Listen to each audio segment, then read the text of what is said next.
Perkenalkan,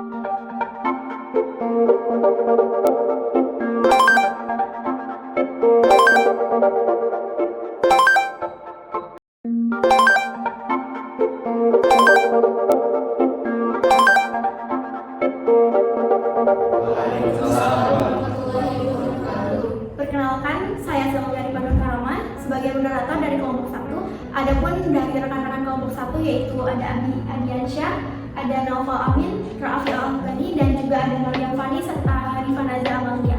Kami dari kelompok 1 mata kuliah Pegadaian Syariah akan memaparkan presentasi studi kasus kami yaitu mengenai tinjauan hukum perdata dan hukum Islam dalam kasus gadai tanpa izin di Jakarta Utara. Untuk mengapa kami mengambil kasus ini yaitu karena kami ingin mengulas kembali mengenai kasus gadai tanpa izin tersebut.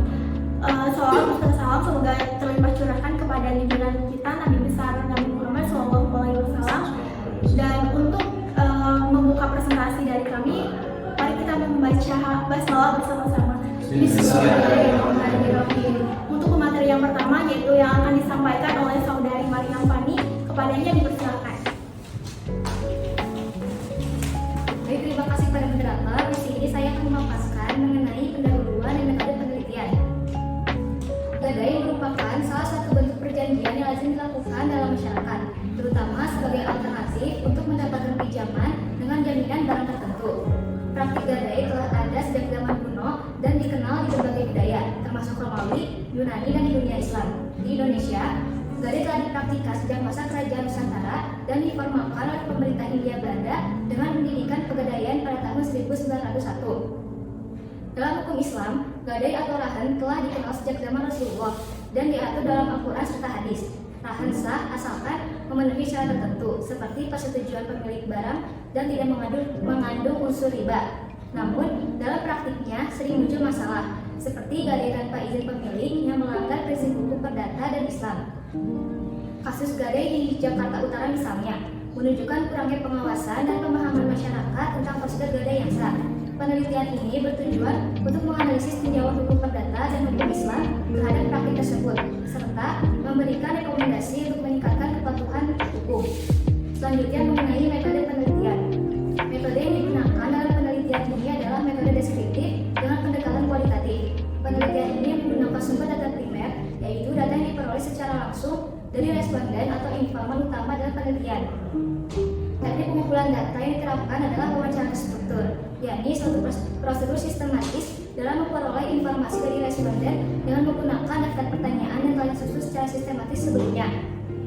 Adapun proses analisis data yang dilakukan oleh kelompok kami yaitu melalui metode analisis isi atau content analysis, di mana penelitian difokuskan pada kajian mendalam terhadap isi informasi yang diperoleh. Sekian dari saya kembalikan kepada moderator.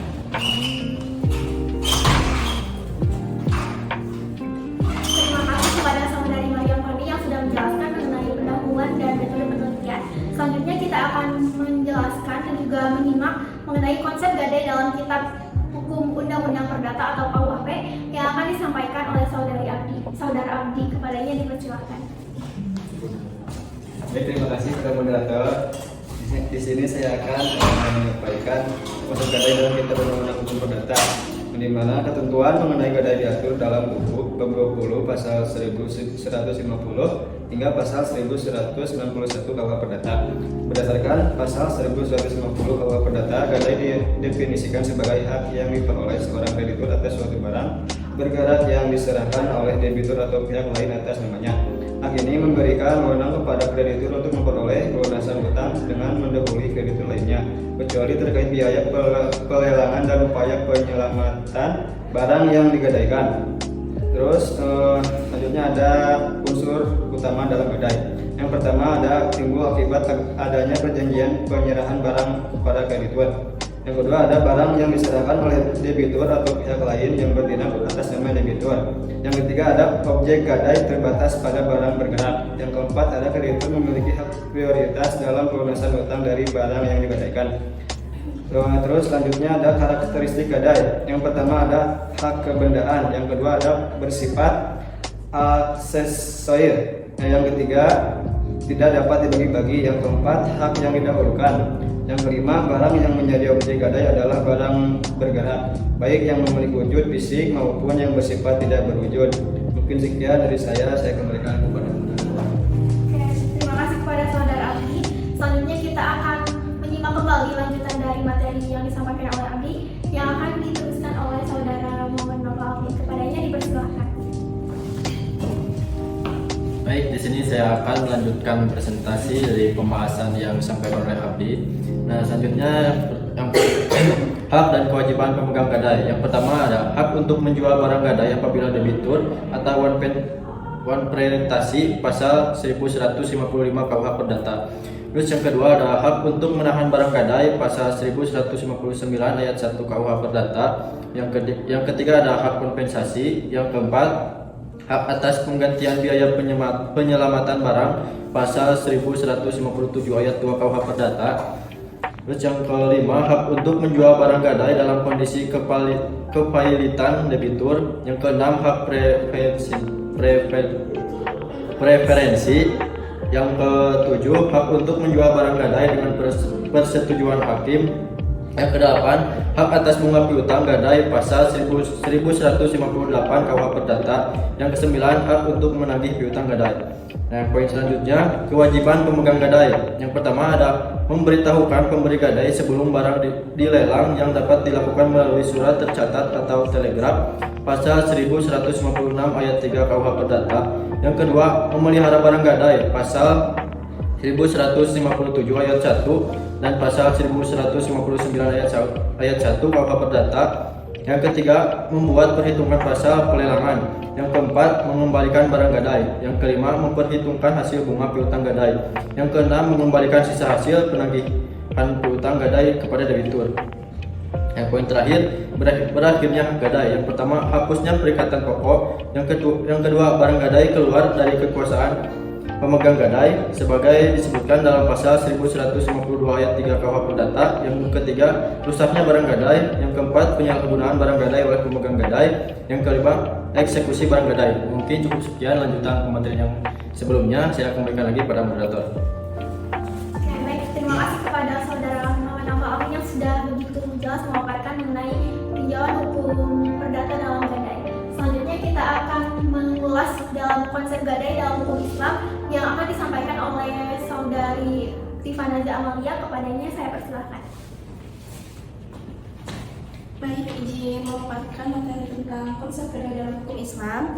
Rukun gadai berdasarkan pendapat ulama fikih, rukun gadai dalam sistem syariah meliputi 4. Yang pertama ada pihak yang berakad, yaitu rahim yang murtahin. Yang kedua ada muakad alaih. Yang ketiga ada sigot. Dan yang terakhir ada gadai syariah, dilakukan berdasarkan prinsip bagi hasil atau mudharabah. Kemudian di sini juga ada prinsip-prinsip gadai syariah. Yang pertama, barang yang dijadikan jaminan harus memiliki nilai ekonomi dan nilai menurut syariah. Yang kedua, nilai barang jaminan harus jelas dan tidak mengalami perubahan signifikan dalam kurun waktu tertentu. Yang ketiga, pemberian pinjaman tidak boleh mengandung unsur riba atau tambahan bunga yang bersifat ekspoliasi. Yang terakhir, akad gadai dilakukan dengan kesepakatan bersama antara kedua belah pihak. Kemudian di sini juga ada jenis-jenis gadai dalam syariah. Yang pertama ada rohan sahih, akad gadai yang sah dan mengikat karena telah memenuhi seluruh syarat dan rukun yang ditetapkan dalam hukum syariah. Yang kedua, rohan fasid, gadai yang tidak sah karena terdapat catatan hukum seperti tidak terpenuhi rukun dan syarat yang telah ditentukan. Kemudian ketika suatu akad gadai telah memenuhi rukun dan syaratnya, maka menimbulkan konsekuensi hukum yang harus dijalankan oleh kedua belah pihak, yaitu yang pertama ada rahim memiliki kewajiban untuk melunasi utang sesuai perjanjian. Kemudian murtahin berhak menguasai barang gadai hingga utang lunas. Kemudian yang ketiga, murtahin berkewajiban menjaga barang gadai agar tetap dalam kondisi baik. Dan yang terakhir, biaya pemeliharaan barang gadai menjadi tanggung jawab rahim, sehingga murtahin memiliki hak untuk meminta biaya pemeliharaan tersebut. Sekian dari saya kembalikan kepada moderator. Oke, baik. Terima kasih kepada saudari Tifanaza yang sudah menjelaskan mengenai tinjauan hukum Islam mengenai gadai. Nah, materi ini belum berakhir dan akan langsung disambung oleh pemateri yang selanjutnya, yaitu kepada Saudara Raffi. Saya persilakan.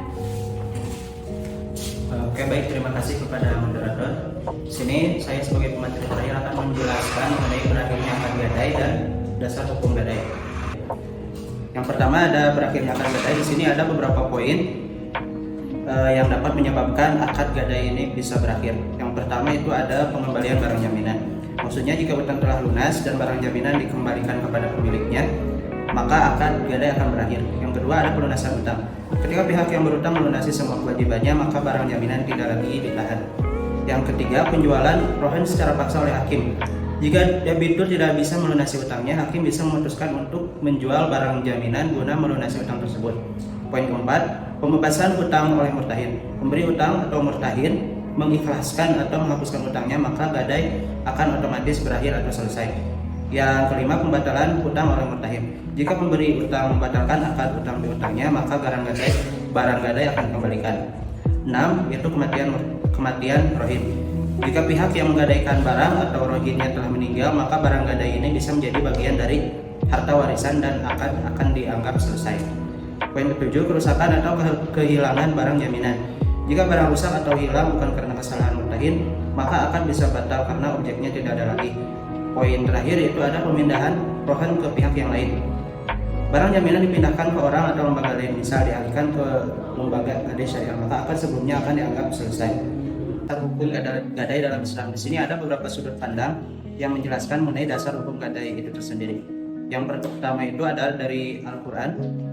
Untuk dasar hukum gadai tersendiri telah tertera pada surah Al-Baqarah ayat 282 sampai dengan 283. Yang kedua dari hadisnya, hadis yang diriwayatkan oleh Al-Bukhari dalam hadis nomor 2009 menceritakan bahwa Aisyah radhiyallahu anha menyampaikan peristiwa ketika Rasulullah SAW membeli makan dari seorang Yahudi dengan pembayaran yang ditanggungkan. Nah, sebagai jaminannya atas transaksi tersebut beliau menyerahkan baju besinya.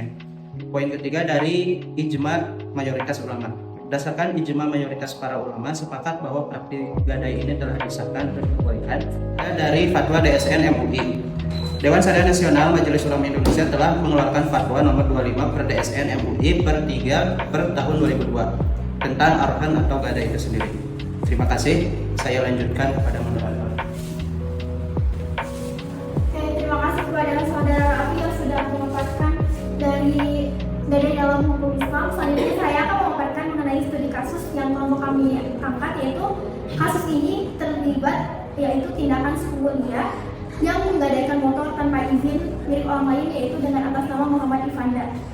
Padahal motor tersebut masih dalam masa cicilan. Secara hukum perdata, hal ini tentu melanggar dari pasal 1365, 584, dan 1320 KUH Perdata karena tidak adanya persetujuan dari pemilik sah. Dalam hukum Islam, gadai tersebut juga tidak sah karena tidak memenuhi syarat, yaitu pemenuhan syarat kepemilikan sah atas barang atau marhun dan kesepakatan atau akadnya.